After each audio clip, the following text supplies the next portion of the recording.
Peace and blessings. This is Gabrielle with Mother's Herbal Instincts from my Facebook channel, or if you're viewing from my YouTube channel, welcome to Herbally Defined. And this is another video that I've been waiting to get up. I was just trying to make sure that I had all my notes that I normally put on here of everything that I do when my children are ill, even from a very young age, as hey, a month old, a couple of weeks old, a couple of days old. And I was just trying to make sure I had all of that information on this PowerPoint for you guys. So here we have it. I'm done with the PowerPoint, and I'm just gonna probably spend maybe 15 to 20 minutes explaining exactly my process on dealing with my children when they are ill. This is not a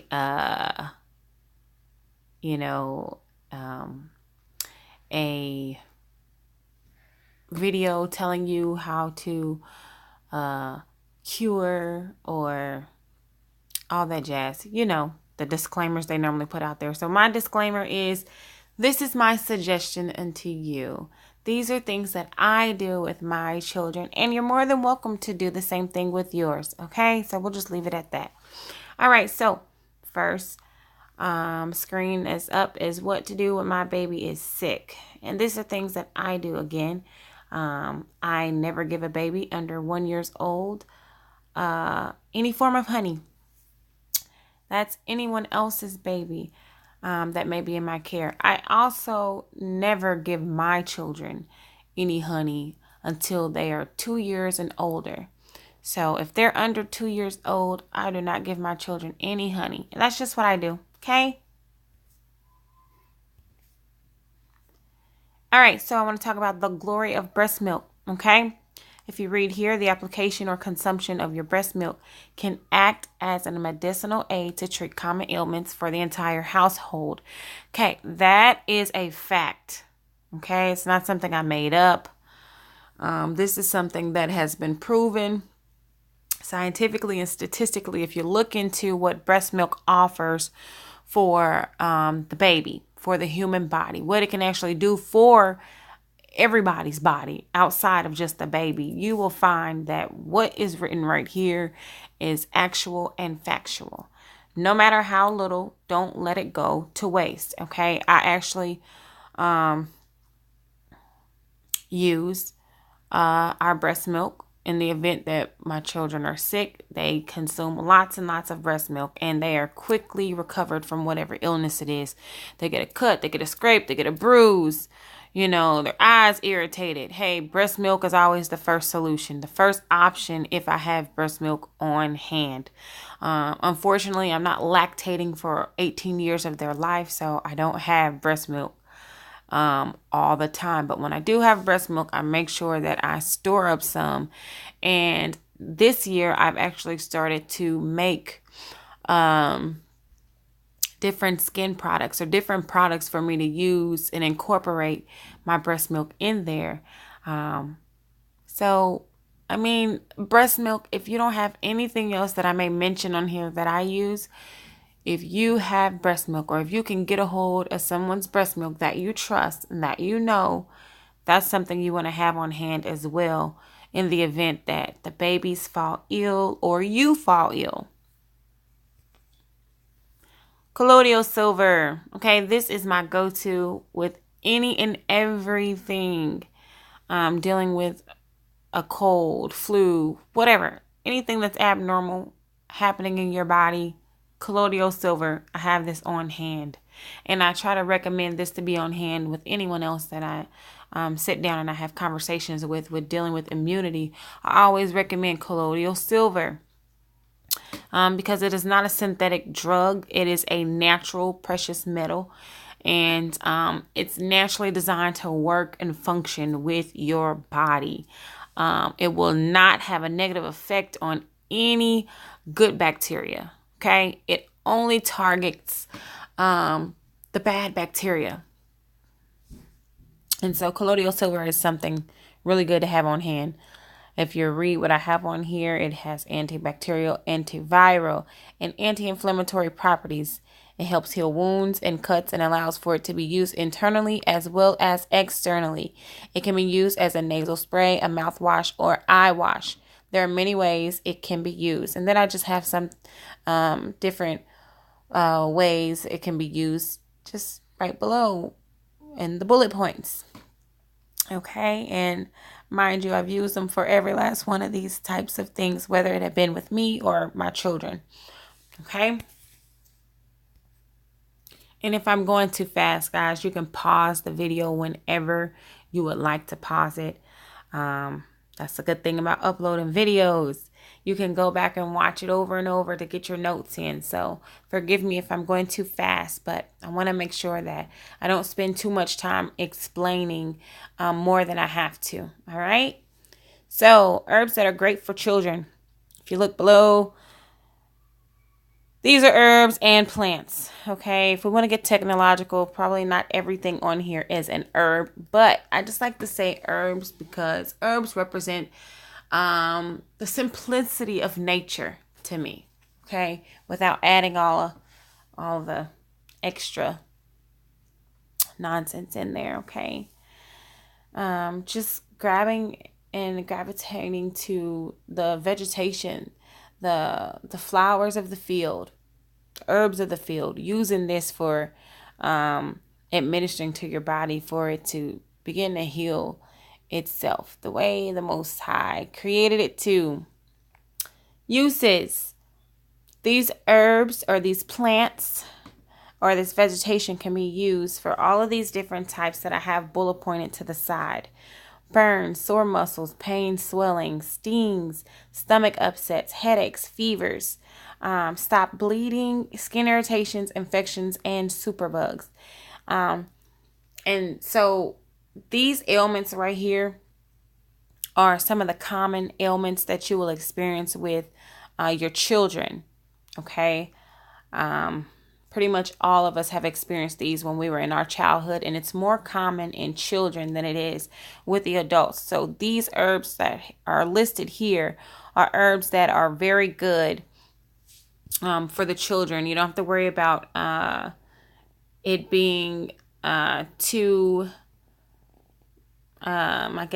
strong for the children. The dosages are, always based off of the weight and the age of the child. Most of the time, some people will recommend you not to give children any herbs. But if you pay attention to the weight and the age of the child, and you give it based off of the dosages based off of that, generally any child can consume any type of herb that's not too harsh on their body. In small dosages.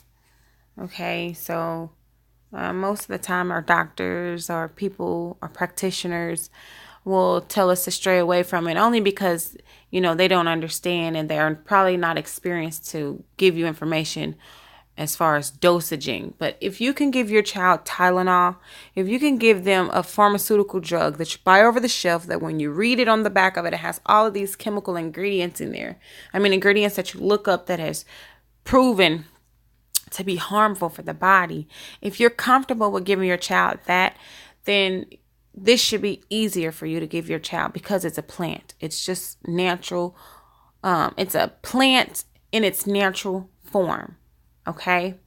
So just kind of have that in your mind if you start questioning whether or not you should give your child an herb or not. Think about it. What did we do when we had Tylenol? I don't think anybody really second guessed giving their child Tylenol. So just wanted to bring that to light for you guys. As long as you're paying attention to the weight and the age of the child when you're going to give out a dosaging, baby, infant, toddler, young child should be fine. All right. And I normally don't give my children something that I don't take because genetically they're probably sensitive to it the same way I am. So if I'm really sensitive to something, more than likely they're going to be just as sensitive as I am. Okay, so I'll never give them something that's too strong and I wouldn't take it.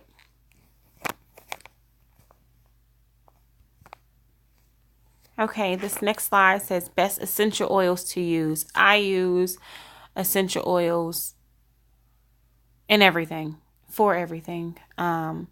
Again, it's a product of nature. And so I try to incorporate everything that the Creator has made into our regimen, into our lifestyle of eating, into our lifestyle of healing, into our lifestyle of enjoying the earth, enjoying what's put here, and our lifestyle of relaxation. I use essential oils in every aspect of, our living.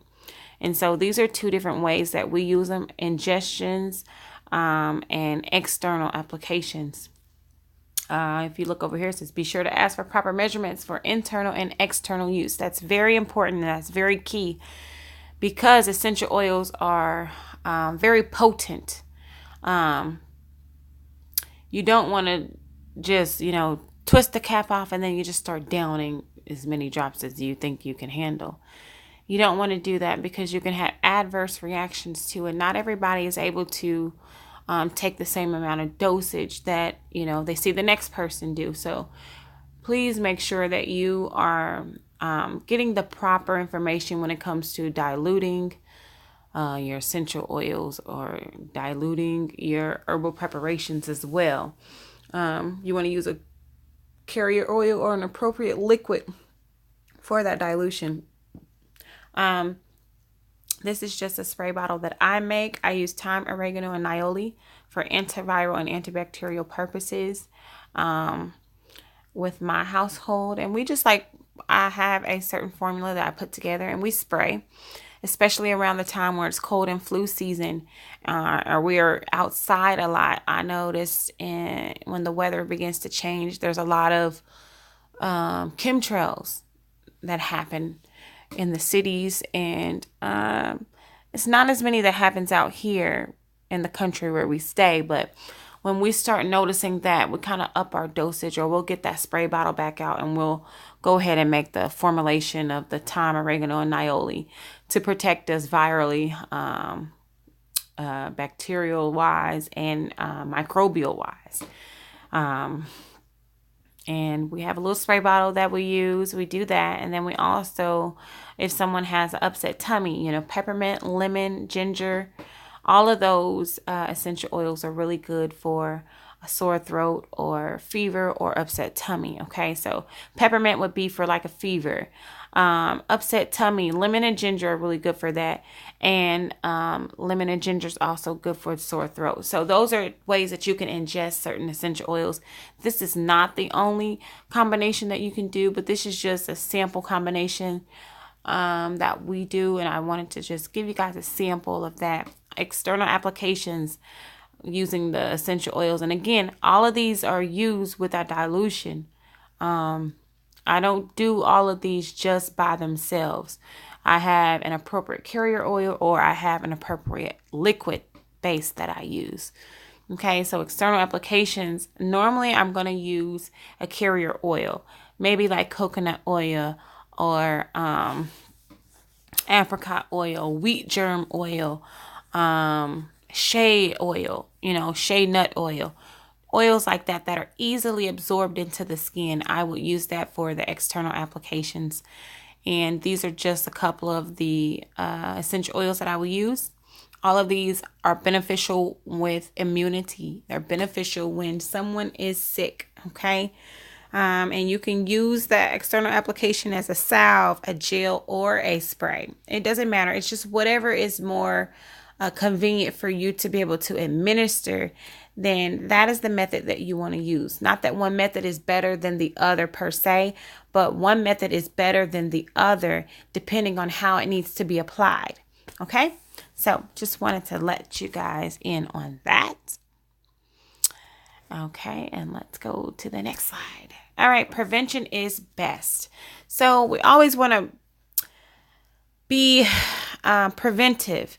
I don't like to wait until somebody is sick before I start taking measures to get them well. When I start noticing that, this is the season where a lot of sickness, a lot of superbugs, a lot of respiratory illnesses take place, a lot of biological illnesses begin to happen.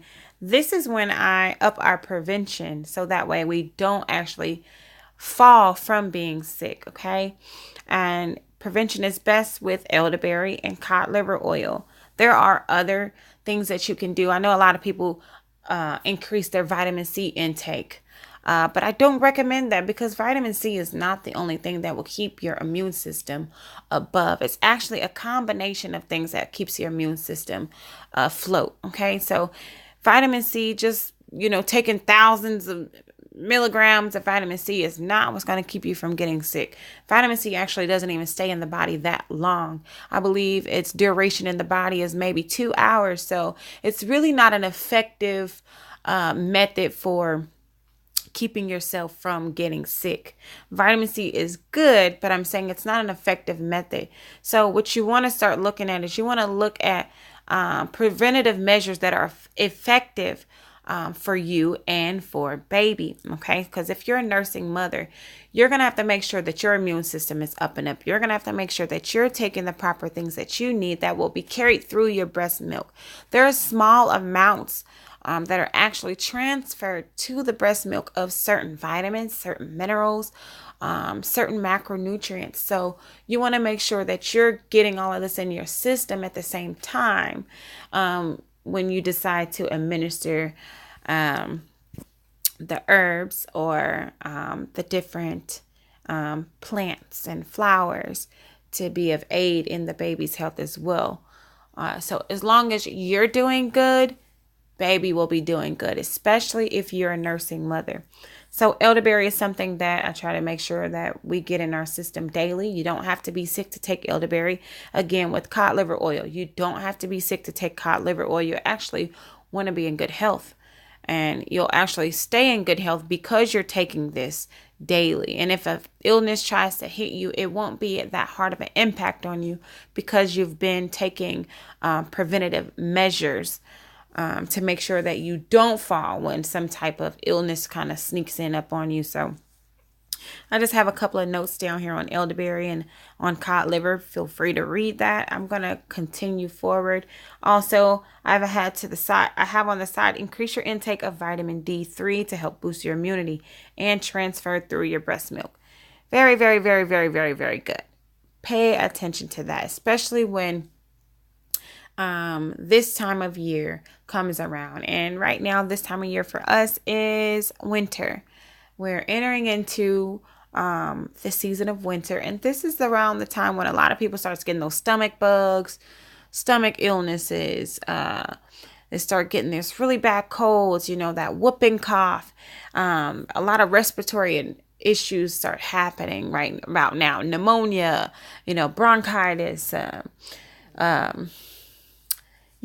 all of these different illnesses that come along with the cold weather.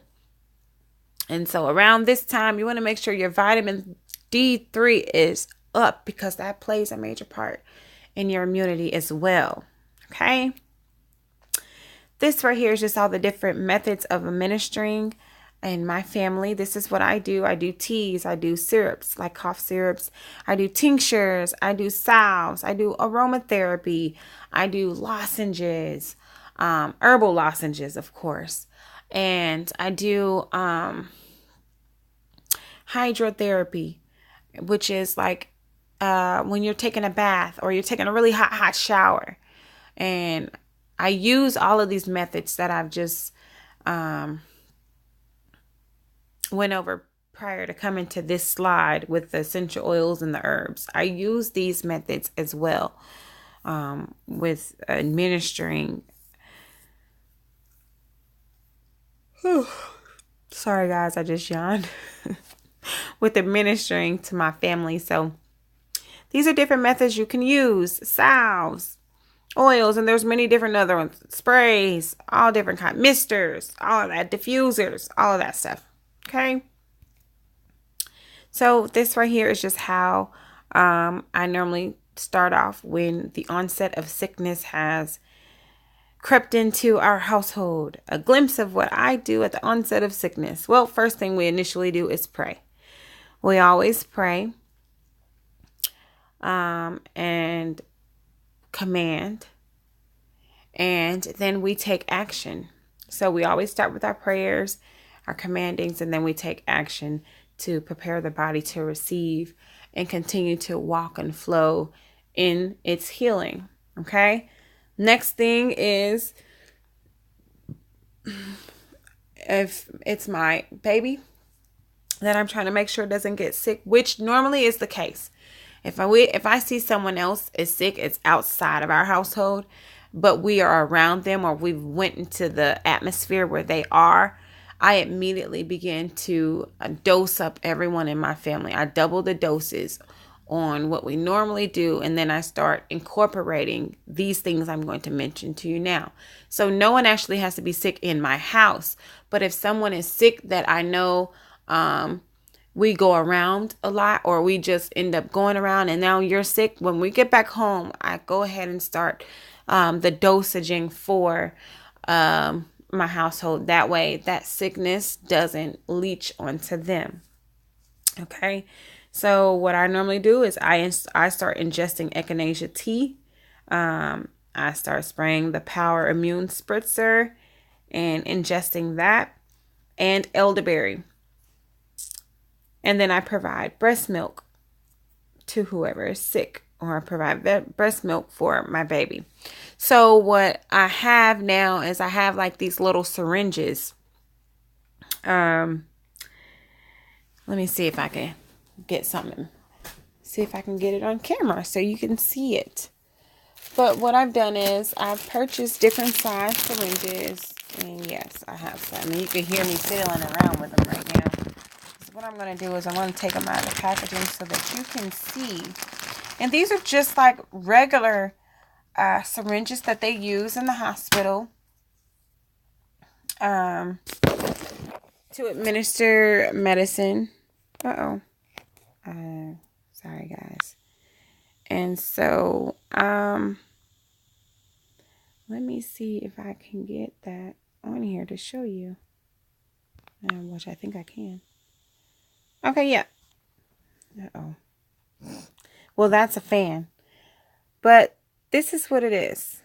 This is a syringe, just like a regular medical syringe where they put the needle and they administer the medicine to you guys in there. For those of you who go to the hospital, I have packages of these, and what I would do is I pump my breast milk, and then what I would do next is I would take this sheath off. This is actually just covered. It's a sheath over it right now. I would take this off, and then I would suck up all the breast milk to, not to the full, to the top portion of the line. So let me see. This one is, how many milliliters? How many? I can't see it. Okay, it might be 1 full milliliter. And so what it is, I'll save a space I'll save enough space in there for the breast milk to freeze. And so I'll fill this up with breast milk and then freeze them. Okay. So in the event that someone is sick, I can just take one of these out, or as many as I need to take out, to be able to administer to them or to my baby.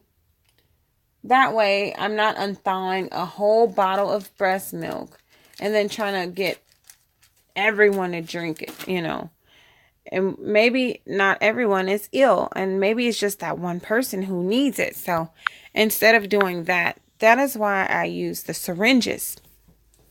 So that's just a little quick tip you guys can use for you nursing mothers. The breast milk is not only for you.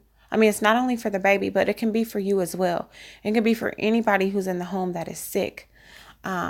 So Hopefully you guys aren't grossed out by that, but these are just wonderful uses of the breast milk, okay? Oh, did I? Oh, I did. I actually didn't went forward. But the next thing is cleanse the ear canal. I use food grade hydrogen peroxide to cleanse the ears. Then after that, the next thing is ingest colloidal silver every 30 minutes. I give babies some silver every 45 minutes. Okay, and I don't give them like I don't give them the same amount of dosage that I get. They'll get maybe a couple of drops depending on how many days old they are, depending on how many months old they are, how many years they are. That determines the amount of colloidal silver that I will actually give to them. Then the next thing is if they have a sore throat or constipation sets in, I'll give slippery M and echinacea tea. Okay, so that's just a glimpse of what I do at the onset of sickness, whether it be in my home or someone else's home. All right, breast milk uses.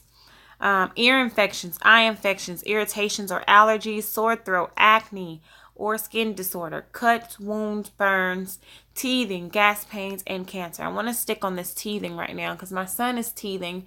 And what I have done is I've purchased some little, the little baby, what is it? Like, for you to make popsicles. It's like a little tray, a little container. And what you do is you take your breast milk that you pump, you pour it in there, and then you just put it in the freezer.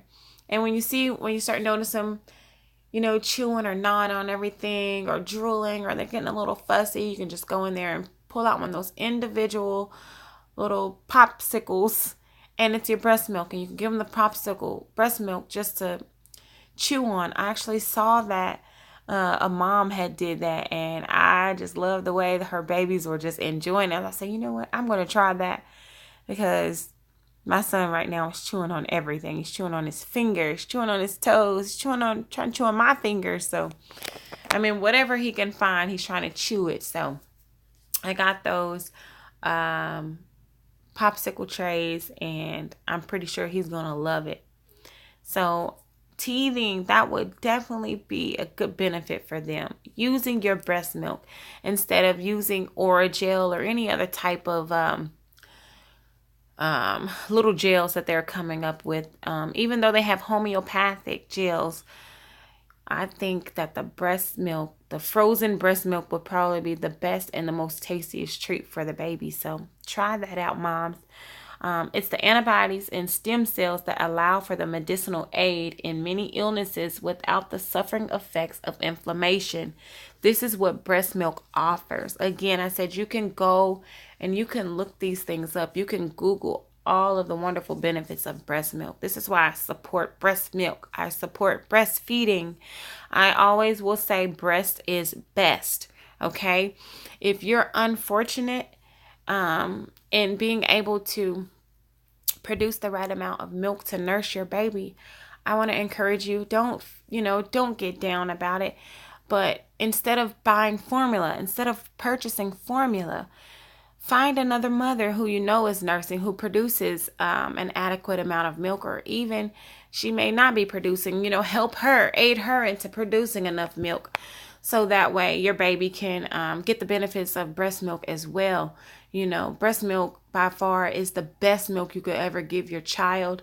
Your child's body will greatly appreciate it. So even if it's not your own breast milk, I encourage you to speak with a mother who you know is nursing. There are breast milk banks. There are different places where you can actually get breast milk from.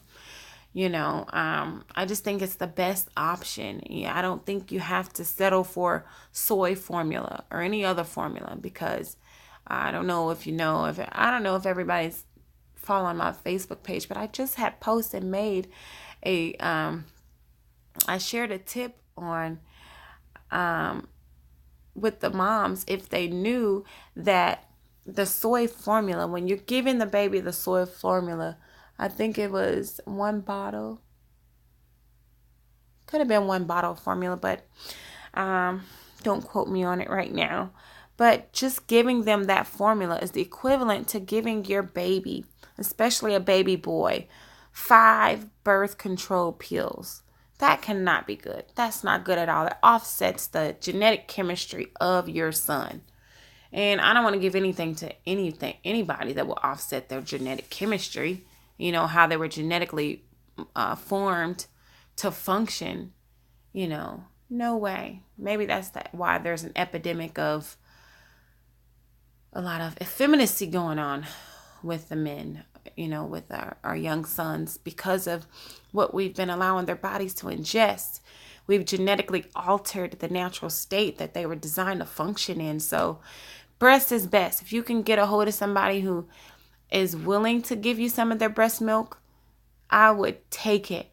I would take that opportunity. I would seize that opportunity. Okay? So let's go to the next one. On-hand essentials for a baby. This is definitely things you want to have on hand. Okay? A bulb syringe, a thermometer, a herbal chest rub, hydrogen peroxide, breast milk, colloidal silver, and nasal aspirator.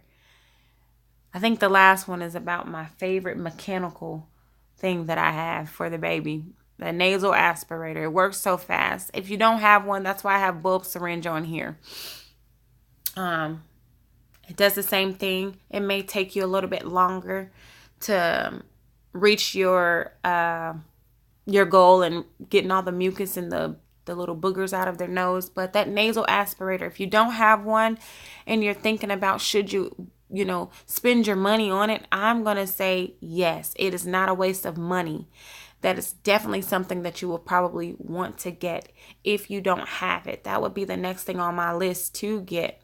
I'm very grateful that my husband actually okayed in getting it, because our son has not had to deal with being congested.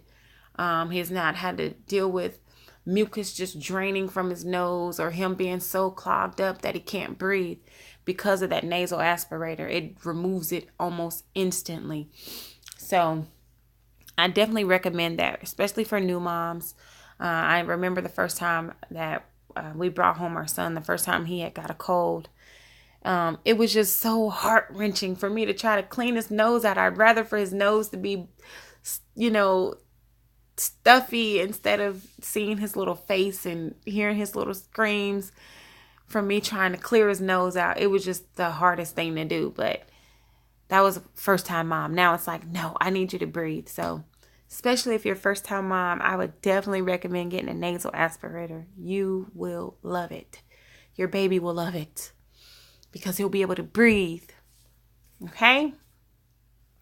All right, well, that was the last slide, guys. I hope that this video was informative for you. I hope it answered a lot of questions. And again, if you have any more questions, feel free to email me right here at mothersherbalinstinct@gmail.com. And you can also send me a message on my Facebook channel, which is Facebook channel. I don't even think Facebook has channels.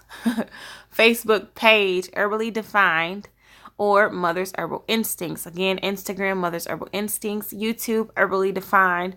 Website is under construction. You can actually go there, but you won't be able to purchase anything. If you want to purchase anything, you'd have to go to the webpage that's right here, beherballydefined.equid.com. There you can purchase a plethora of different products. And if you're interested in finding out any other information as far as your health, fitness, things like that, you can email me those questions and concerns, and I will direct you on the right path you need to go in. All right, guys. Thank you for watching. Blessings.